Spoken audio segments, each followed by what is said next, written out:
Shalom, puji Tuhan oleh kemurahan Tuhan dan kebaikan Tuhan.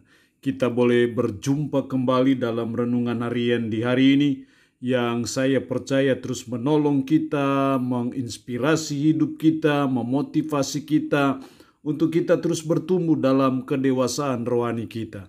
Mari kita berdoa. Puji syukur kami naikkan kepadamu ya Allah di hari ini, karena Engkau berikan kami waktu dan kesempatan kembali untuk kami akan mendengarkan sebagian dari firman-Mu. Roh yang kudus, tolonglah kami, urapilah dan berkatilah kami dengan firman-Mu di hari ini. Dalam nama Tuhan Yesus Kristus kami berdoa. Amin. Nats firman Allah yang menjadi perenungan kita bersama di hari ini saya ambil dari Roma pasal 12 ayat 1 sampai dengan ayatnya yang kedua. Firman-Nya berkata demikian.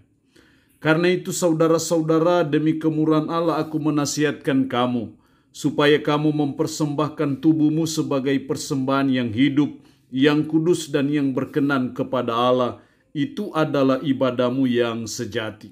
Janganlah kamu menjadi serupa dengan dunia ini, tetapi berubahlah oleh pembaruan budimu, sehingga kamu dapat membedakan manakah kehendak Allah, apa yang baik, yang berkenan kepada Allah, dan yang sempurna. Demikian kebenaran firman Allah hari ini yang mengajar kita, menasihati kita, jangan serupa dengan dunia ini. Tuhan mau bagi kita umatnya yang Dia sudah tebus dengan darah yang mahal di bukit Golgota, supaya jangan serupa dengan dunia ini, jangan sama dengan dunia ini, tetapi sebaliknya kita hidup berbeda dengan dunia ini. Ada sesuatu perbedaan yang jelas, mana anak-anak Tuhan dengan mana yang bukan anak-anak Tuhan. Mana pengikut Kristus dengan mana yang bukan pengikut Kristus. Mana orang yang dalam terang dengan mana ada orang yang dalam gelap. Harus ada suatu perbedaan yang jelas dalam kehidupan kita. Jelas sekali dalam ayatnya yang kedua, janganlah kamu menjadi serupa dengan dunia ini. Tidak boleh sama dengan dunia ini. Lalu supaya kita tidak serupa dengan dunia ini, apa yang harus kita buat? Setidaknya ada dua hal yang dituntut dari kita supaya kita tidak serupa dengan dunia ini. Ayat 1, karena itu saudara-saudara demi kemurahan Allah, aku menasihatkan kamu.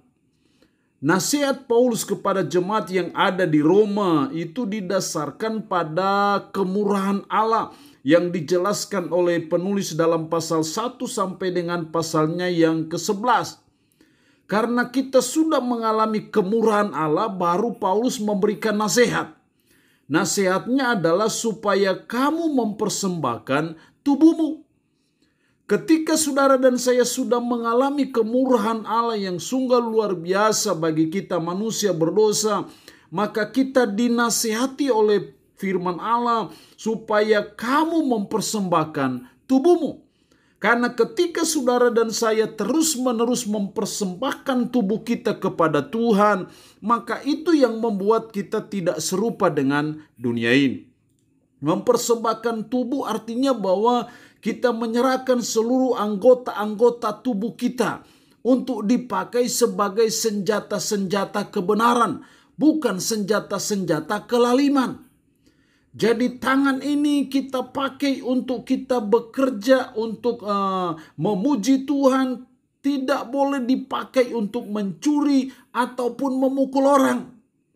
Kaki ini diberikan Tuhan untuk kita berjalan melaksanakan pekerjaan kita, pergi beribadah ataupun kita melaksanakan tanggung jawab kita. Tidak boleh ke tempat-tempat yang tidak berkenan kepada Allah, tidak boleh untuk menendang istri kita, anak-anak kita ataupun orang lain. Itu yang dimaksud kita mempersembahkan tubuh kita. Jadi seluruh anggota tubuh kita yang sudah dibayar lunas di bukit Golgota, Tuhan mau supaya kita memuliakan Tuhan dengan tubuh kita. Itu yang dimaksud dengan mempersembahkan tubuh. Kalau kita mempersembahkan seluruh tubuh kita kepada Tuhan, itu yang membuat kita tidak serupa dengan dunia ini. Supaya kamu mempersembahkan tubuhmu sebagai persembahan yang hidup, yang kudus dan yang berkenan kepada Allah itu adalah ibadahmu yang sejati. Hal ini menunjukkan bahwa mempersembahkan tubuh itu suatu persembahan yang hidup, yang kudus, dan yang berkenan kepada Allah. Bahkan itu adalah ibadahmu yang sesungguhnya. Itu berarti bahwa tidak ada artinya kita beribadah setiap hari Minggu, ibadah unsur, kalau kita tidak mempersembahkan tubuh kita kepada Tuhan. Karena ibadah yang sesungguhnya, ibadah yang sejati, ketika kita menyerahkan seluruh anggota tubuh kita untuk dipakai sebagai senjata-senjata kebenaran dan bukan senjata kelaliman. Dan ketika kita melakukan seperti itu, maka kita tidak akan serupa dengan dunia ini. Yang kedua, supaya kita tidak serupa dengan dunia ini. Ayat 2, janganlah kamu menjadi serupa dengan dunia ini, tetapi berubahlah oleh pembaruan budimu. Berubahlah oleh pembaruan budimu. Hal yang kedua supaya kita tidak serupa dengan dunia ini adalah kita harus berubah. Berubah sama dengan artinya kita harus bertobat.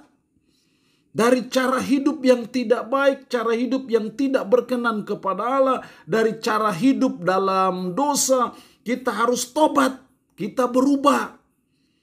Yang tadinya kita mencuri, kita berubah tidak mencuri. Yang tadinya kita berzina, kita berubah tidak berzina. Yang tadinya kita hidup dalam kejahatan, kita tinggalkan kejahatan. Yang tadinya kita hidup dalam penyembahan berhala, kita tinggalkan semuanya itu. Itu namanya berubah.